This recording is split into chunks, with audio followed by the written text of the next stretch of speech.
इंशाल्लाह 2024 में 11 नहीं 12,000 वोट मिलेंगे इससे। बहुत खूब क्योंकि हमारे अंदर डर पैदा कर रखा है इमरान ने। डरने की जरूरत नहीं, हम बैठे हैं आप हमारे अंदर डर पैदा करता है इमरान। अब इमरान आएगा ऐसे भाषण देगा, आपका दिन खतरे में हो जाएगा, आपको जो है NRC लागू हो जाएगी। जी कुछ नहीं, डर पैदा करके हमारे 60 साल हो गए बिल्कुल हमारा, और योगी जी ने हो जाता बस डरने की जरूरत नहीं। से वोट दिया जाएगा। मोदी योगी हैं तो सब मुमकिन है, ठीक है।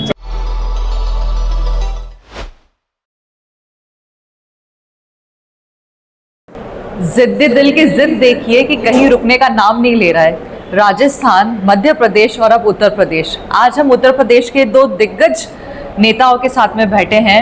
एक MLA हैं और एक आने वाले MP हैं। सर, आप दोनों का बहुत बहुत नमस्कार हमारे इस चैनल पे जिसका नाम है द जिद्दी दिल शो। और आज हमारे साथ में दो जिद्दी दिल ऐसे बैठे हैं जो सहारनपुर को और उत्तर प्रदेश को इंटरनेशनल लेवल तक लेके जाने की तैयारी में है। सर, सबसे पहले तो मैं जानना चाहूँगी कि जिस तरीके से उत्तर प्रदेश योगी जी के नेतृत्व में आगे बढ़ा है, तो आप लोगों को क्या लगता है कि किस तरीके से, क्योंकि बहुत सालों तक उत्तर प्रदेश की जो राजनीति रही है उसने एक अलग आयाम देखा है और योगी जी के आते एक नया आयाम देखने को मिला है, तो कैसा डिफरेंस आप लोगों को फील आता है? आपके चैनल के माध्यम से पहले तो मैं जिद्दी दिल को बहुत बहुत बधाई देता हूं कि आपने इतने हमारे सांसद जी को, और हमारा एक मिनट बहुत कीमती है, लेकिन आपने हमारी को यहाँ पे बुलाया। मैं आपको बहुत बहुत धन्यवाद देता हूँ। और 2017 से पहले मैं देख रहा हूँ कि अभी वहां पर हमारी माताएं बहनें खड़ी हुई है स्वागत के लिए, तो एक उत्साह हमारे यहाँ पर 2017 से देखने को मिला। नहीं तो पहले हमारे यहाँ एक टेरर होता था, हमारी बहन बेटी सुरक्षित नहीं थे, हमारे किसान सुरक्षित नहीं थे। लेकिन 2017 के बाद पूरा का पूरा सिनेरियो ही बदल गया। आज हम कह सकते हैं कि सबसे बड़ा, अगर मैं कहूं, मैं एज अ विधानसभा का सदस्य इस विधानसभा को मैं रिप्रेजेंट करता हूं, तो सबसे बड़ा अगर परिवर्तन कहीं है तो कानून व्यवस्था को लेकर है। इस कानून व्यवस्था की वजह से आज उत्तर प्रदेश में मेरा सौभाग्य हुआ कि अभी मैं राजस्थान के चुनाव में गया था, तो वहां के लोग ये कहते थे, विधायक जी हम जब हरिद्वार नहाने के लिए जाते थे तो हम अपने रिश्तेदारों को फोन करते थे कि हम किस टाइम यूपी में निकले और किस यूपी से बाहर आए। तो वो डर पूरे भारत के लोगों में था। लेकिन मुझे गर्व है अपने माननीय मुख्यमंत्री पर, और मैं उस सरकार पर गर्व करता हूँ, संगठन पर गर्व करता हूँ कि एक ऐसा मैसेज पूरी दुनिया में देने का काम किया कि आज राजस्थान के लोग ये कहते हैं कि विधायक जी हमें भी 2 महीने के लिए योगी जैसा मुख्यमंत्री तो ये कमाल अगर कहीं पर हुआ है तो उत्तर प्रदेश में। बिल्कुल सर, सही कह रहे हैं।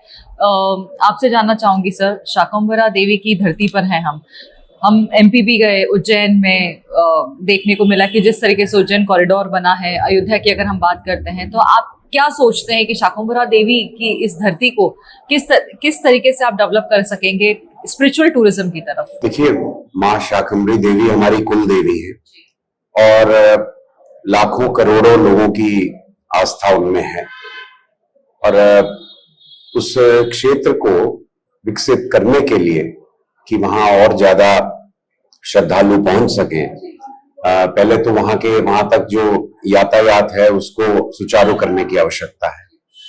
तो एक जो हाईवे में वहां पे जो हाईवे जा रहा है वर्तमान में वो सिंगल है, उसके चौड़ीकरण का कार्य अभी हाल ही में प्रारंभ हुआ है। उसके अतिरिक्त एक रेल लाइन वहां तक और उससे आगे उत्तराखंड को जोड़ने वाली एक रेल लाइन प्रस्तावित है, जिस पर माननीय रेल मंत्री जी ने सहमति व्यक्त कर दी है। तो शीघ्र अतिशीघ्र उसका भी निर्माण होगा ताकि रेलवे और रोड से वो प्रॉपरली कनेक्टेड हो जाए तीर्थ स्थान। उसके अतिरिक्त जो वहां आसपास के क्षेत्र हैं उनके विकास के लिए, क्योंकि वो एक नदी पड़ती है बीच में जो लगभग 10 महीने सूखी रहती है, लेकिन बरसात में उसमें पानी आ जाता है, तब श्रद्धालु वहां पहुंच नहीं पाते। वहां एक पुल निर्माण को भी माननीय मुख्यमंत्री जी द्वारा सैंक्शन किया गया है हम सभी की संयुक्त मांग पर। और आने वाले समय में हम चाहते हैं कि जिस तरह से माँ वैष्णो देवी की तर्ज पे एक बहुत ही तीर्थ के लिए लोगों को सुगमता से सुलभ दर्शन के लिए सुविधाएं जो उपलब्ध होती हैं वो यहाँ भी उपलब्ध हों, उस ओर हमारा ध्यान है और आने वाले समय में ऐसा होगा। बिल्कुल बिल्कुल। रेल कनेक्टिविटी की अगर हम लोग बात करते हैं, सहारनपुर को आप कितना कनेक्टेड पाते हैं दूसरे क्षेत्र से रेल कनेक्टिविटी के नजरिए से? सहारनपुर में जो रेल लाइन दोहरीकरण हुआ है 2015 में वो कार्य प्रारंभ हुआ और 2018 के आसपास वो कंप्लीट हुआ। तो उसके कारण अब सहारनपुर की रेल कनेक्टिविटी बहुत अच्छी हो गई है और ट्रेनें यहाँ आ जा रही हैं। अभी हाल ही में कुछ माह पूर्व ही माननीय रेल मंत्री जी द्वारा वंदे भारत को भी सहारनपुर में स्टॉपेज दिया गया है। तो अपने आप में सहारनपुर रेलवेज की दृष्टि से बहुत वेल कनेक्टेड हो चुका है। Saharanpur railway station, Deoband railway station के मॉडर्नाइजेशन का काम चल रहा है। सहारनपुर स्टेशन को तो वर्ल्ड क्लास बनाया जा रहा है। उसके अलावा जो कुछ भी और आगे जिस प्रकार का भी एक मांग क्षेत्र की रहती है, उन पर हम सब मिलजुल कर काम कर रहे हैं। सर आप बताएं इस चीज़ के बारे में कुछ, कि आपको क्या लगता है कि एक रेल कनेक्टिविटी की बात होती है, अगर हम लोग डेवलपमेंट की बात करते हैं सहारनपुर के डेवलपमेंट की, क्योंकि हमने स्पिरिचुअल टूरिज्म की बात की, रेल कनेक्टिविटी की बात की, उसके अलावा क्या कि औद्योगिक क्षेत्र के हिसाब से आपको क्या लगता है कि सहारनपुर कहाँ पे खड़ा पाता अपने आप को? ने बात करी और इनके प्रयास से यहाँ पर रेलवे दोहरीकरण बहुत पुरानी एक डिमांड थी, वो पूरी भी करी हमारी सरकार ने। अभी एक स्टेशन भूल गए, यहीं पे बगल में मेरी विधानसभा का टपरी है, वो छोटा सा स्टेशन था, उसको कोई जानता भी नहीं था, आज वो भी वर्ल्ड क्लास स्टेशन बनने जा रहा है। बिल्कुल, तो वो भी एक हमारे लिए, मेरे लिए भी और हमारे सभी सहारनपुर वासियों के लिए भी एक मील का पत्थर साबित होगा। और क्योंकि रेलवे कनेक्टिविटी से आज हम जहां सहारनपुर को हम लोग जानने जाते हैं, माँ शाकुंभी देवी के नाम से तो जानते ही जानते हैं हमको, लेकिन वुड कार्विंग जो है हमारे यहाँ पे जो पूरे वर्ल्ड में फेमस है, रेलवे कनेक्टिविटी से जब बाहर के लोग आएंगे, अभी हमारे यहाँ पर एयर कनेक्टिविटी नहीं है, लेकिन बहुत जल्द वो भी होने जा रही है, लेकिन जो टूरिस्ट है या जो बायर्स है, वो शताब्दी जैसी, वंदे मातरम जैसी ट्रेनों से जब सहारनपुर आएंगे, तो हमारे जो एक तरह से जो जिसको अभी तक प्रचार प्रसार नहीं मिला था, उस इंडस्ट्री को भी बहुत बड़ा बल मिला है। और आने वाले समय में आप देखेंगे इस रेलवे कनेक्टिविटी से हमारे सहारनपुर का और आसपास के क्षेत्र का, क्योंकि सहारनपुर एक बहुत बड़ा हब है, बहुत बड़ी मंडी है, और उत्तरांचल बनने से पहले सारा का सारा सप्लाई जो था उत्तरांचल को, सहारनपुर के माध्यम से ही था और आज भी है। तो इससे बहुत बड़ा लाभ हमको मिलने जा रहा है। और भविष्य में ये जो हमारा माल गाड़ी वाला जो गलियारा जिसे हम बोलते हैं, फ्रंट कॉरिडोर बोलते हैं, उसके आने से भी एक बहुत बड़ा लाभ हमारे क्षेत्र को मिलने जा रहा है।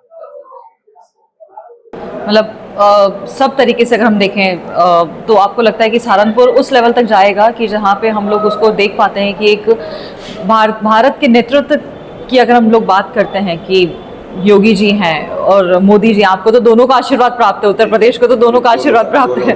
बिल्कुल। तो सर मैं आपसे जानना चाहूँगी कि अगर हम पॉलिटिक्स की बात करते हैं, बहुत कम यूथ नेता, जैसे हम लोग आ रहे थे जब भी हमारी बात भी चल रही थी कि बहुत कम यूथ नेता नज़र आते हैं।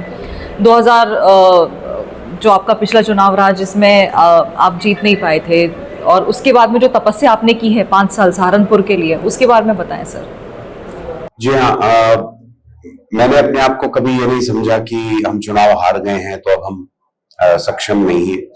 हमने उसी लगन से, उसी मेहनत से लगातार फील्ड में रहकर, लोगों के दुख सुख में उनका साथी बनकर, और जो कुछ भी हम योजनाओं के माध्यम से, अपनी सरकारों के माध्यम से करा सकते थे वो हमने किया है। हमारे विधायकगण बहुत कर्मठ हैं, बहुत लगनशील हैं और निरंतर क्षेत्र की समस्याओं के लिए प्रयासरत रहते हैं। तो जहां कहीं हमारे साथियों की आवश्यकता पड़ी, हमने इनसे आग्रह किया। हमारा आपस में बहुत अच्छा यहाँ कोऑर्डिनेशन है। सब हम समन्वय स्थापित करके एक दूसरे से सब कुछ डिस्कस करके और उस रूप में काम करते हैं। और इसीलिए अब जिस तरह से हम चुनावी मैदान में हैं, तो हमारे भाई विधायक जी पूरा मेहनत झोंके हुए हैं कि किसी तरह में ये जीतना है, ताकि हम आगे जो डबल इंजन की सरकार का फायदा है वो हम ले सकें। इन 5 वर्षों में हमने हर संभव प्रयास किया है कि क्षेत्रवासियों को ये अभाव ना लगे कि उनकी सरकार है लेकिन उनका प्रतिनिधि संसद में नहीं है। लेकिन फिर भी बहुत सी ऐसी चीजें हैं जो वहां संसद में रहकर ही संभव होती हैं, तो आगे उनको संभव करने के लिए हम लोग लगे। जैसे आपने विश्वविद्यालय है यहाँ पे, एक उसकी मांग उठाई थी आपने यहाँ पे, तो उसके बारे में आप क्या कहना चाहेंगे? तो वो बहुत पुरानी मांग है हमारी थी कि यहाँ विश्वविद्यालय की स्थापना हो। उसमें हमारे सम्मानित विधायक जी ने और सबने साथियों ने मिलकर माननीय मुख्यमंत्री जी से आग्रह किया था। हमारे जो केंद्र में मानव संसाधन मंत्री जी थे, उनसे भी हमने आग्रह किया था। और हमें अब माँ शाकंभरी देवी विश्वविद्यालय के रूप में बहुत सुंदर यूनिवर्सिटी का निर्माण हो रहा है। उसमें पिछले साल से शिक्षा भी प्रारंभ हो चुकी है। जो एजुकेशनल ईयर है, एकेडमिक ईयर है, वो शुरू हुआ है। बिल्डिंग लगभग जो एडमिनिस्ट्रेटिव ब्लॉक है वो कंप्लीशन की ओर है। तो एक एक करके अभी कुछ 2-3 साल लगेंगे उसका पूर्ण स्वरूप आने में। लेकिन मुझे ऐसा लगता है कि वो एक प्रकार की गेम चेंजर होगी इस क्षेत्र के लिए। और गेम चेंजर इस रूप में कि बच्चे पढ़ने के लिए तो आएंगे ही, तो सहारनपुर एक एजुकेशन हब बनेगा, साथ के साथ उससे भी रोजगार के नए साधन सृजित होंगे। तो सहारनपुर एक एजुकेशनल टाउन बने, इस ओर ये माननीय मुख्यमंत्री जी का, हमारे नेतृत्व का और हम सबका प्रयास जी। क्योंकि दूसरी जो मांग मैंने आपकी देखी है, जो महमूद हसन मेडिकल कॉलेज है, उसको आप एम्स के लेवल तक पहुंचाने की आपने बात की है। क्योंकि आपका मैं रुझान देख रही हूँ शिक्षा के प्रति बहुत ज्यादा है, तो उस पर आप क्या कहना चाहेंगे? जी देखिए, शिक्षा और स्वास्थ्य ये दोनों चीजें बहुत आवश्यक है। किसी भी क्षेत्र में अगर आप रहने जाएंगे तो पहली चीज तो आप ये देखेंगे कि वहां कानून व्यवस्था कैसी है, क्या ये मेरे लिए जगह सेफ है कि नहीं। वो सेफ्टी अभी जैसे माननीय विधायक जी ने कहा, आपने पूछा, आदरणीय योगी आदित्यनाथ जी ने उत्तर प्रदेश को बहुत एक सेफ जगह बना दिया है, उसमें सहारनपुर भी सम्मिलित है। अब सेफ्टी के बाद सुविधाओं को देखा जाता है, कनेक्टिविटी देखी जाती है, रोजगार देखा जाता है, शिक्षा और स्वास्थ्य की सेवाओं को देखा जाता है। तो इन पर हमारा फोकस है पूर्ण रूप से। आप दोनों का साथ, मतलब वैसे तो मोदी जी का ये सबका साथ सबका विकास, और हम उसका एक बहुत अच्छा उदाहरण यहाँ पर देख भी रहे हैं। तो सर, आपको क्या लगता है कि आप दोनों का साथ जो यहाँ पे बैठा हुआ है, वो मिलकर सहारनपुर को किस लेवल तक लेके जा सकता है? हम लोग तो पहले भी, अब मैं 2017 में पहली बार विधायक बना, आप सांसद थे, पहले भी हम लोगों ने जितने हम लोगों से बन पाया, हमने प्रयास किया कि कुछ अच्छी चीज सहारनपुर को लेकर आए। लेकिन दुर्भाग्यवश हम 2019 को लूज कर गए। लेकिन हम लोग निरंतर आपस में संवाद करके, बातचीत करके लगातार प्रयास करते, लेकिन एक सांसद जो वहां पर पार्लियामेंट में होना चाहिए वो हमारा नहीं था। तो कहीं ना कहीं कोई ना कोई बाधा, रुकावट हमारे पास आती रहती थी। लेकिन अब हमें पूर्ण विश्वास है, मैं आपके चैनल के माध्यम से सांसद जी को अग्रिम बधाई देते हुए कि लगातार हम इस सीट को बड़ी मार्जिन से जीतने वाले हैं। और जब ये जीत के आएंगे तो हम जो रुके हुए काम हमारे सहारनपुर के, क्योंकि कुछ काम आप बिना अपने सांसद के नहीं करा सकते। मैं जितना भी प्रयास कर लूं, लेकिन मेरा एक सांसद होना जरूरी है जो केंद्र और राज्य को मिलके कोऑर्डिनेट करे। वो सांसद जी हो जाएंगे तो फिर हम इसको और ज्यादा ऊंचाइयों पर ले जाने का काम, क्योंकि हम लोग राजनीति में कोई अपना विकास करने के लिए नहीं आए। हम लोग, आप भी और हम भी, हमारी फैमिली बैकग्राउंड है। मेरे फादर भी विधायक रहे, आपके फादर भी बहुत सम्मानित नेता विधायक रहे। लेकिन हम लोगों को विरासत में जो चीज मिली है, हम उसको एक भोग का कारण नहीं बनाना चाहिए। हम भोगने के लिए राजनीति में, हम लोग डिलीवर करने के लिए राजनीति।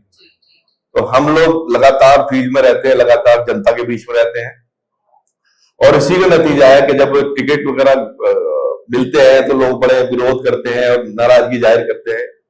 मैं आपके चैनल के माध्यम से डंके की चोट पर कहता हूं कि ना तो सांसद जी को, ना हमें अभी तक कहीं पर भी कोई पार्टी के प्रति, व्यक्ति विशेष के प्रति कहीं पर भी कोई विरोध नहीं है लोगों में। ये एक हमारे लिए बहुत ही बढ़िया और सुखदायी बात है, और ये इससे हम लोग आश्वस्त है कि इस बार हम इस सीट को बहुत बड़े मार्जिन से जीतने वाले। सर, उसी बात पे मैं पूछना चाहूंगी कि जैसे पारिवारिक राजनीतिक इतिहास के कारण लोग बोलते हैं कि आपको वो मौका मिला है, मतलब एक सिल्वर स्पून फीडिंग वाली जो यहाँ पे बात कही गई, कि उस इमेज को ब्रेक करने के लिए आपको क्या लगता है कि किस लेवल तक आपको जाना पड़ेगा? वो मौका आपको एक बार मिल सकता है जी। उस बात का आपको लाभ जरूर मिलेगा कि पारिवारिक अगर पृष्ठभूमि राजनीति की रही है तो एक बार आपको उसका मौका जरूर मिलेगा, क्योंकि आपकी ऑलरेडी पारिवारिक एक पहचान है लोगों में, तो आप इजीली एक्सेप्टेबल हो जाते हैं। लेकिन संघर्ष आपको फिर करना पड़ेगा।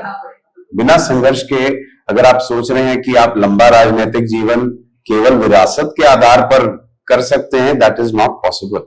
आपको अपनी परफॉर्मेंस के आधार पर, अपने परिश्रम के आधार पर, और आपने क्या डिलीवर किया है उसके आधार पर अपने आप को साबित करना पड़ेगा। एंड हर 5 साल बाद अप्रेजल होता है, सब हर 5 साल बाद इलेक्शन होता है, तो ये आंका जाता है कि आप इस लायक हो या नहीं हो। लोग ठीक है, रिपोर्ट कार्ड के समीकरण- साथ में रेडी रहते हैं। हाँ, समीकरण अपने स्थान पर हैं, बट ओवरऑल आपकी कैपेबिलिटी मैटर करती है। वो आपको पारिवारिक पृष्ठभूमि केवल एक एड के लिए शुरुआत में काम कर सकती है। हाँ, वो है नॉर्मल स्पून ही है, वो स्टील का ही स्पून है, सिल्वर स्पून कुछ नहीं है।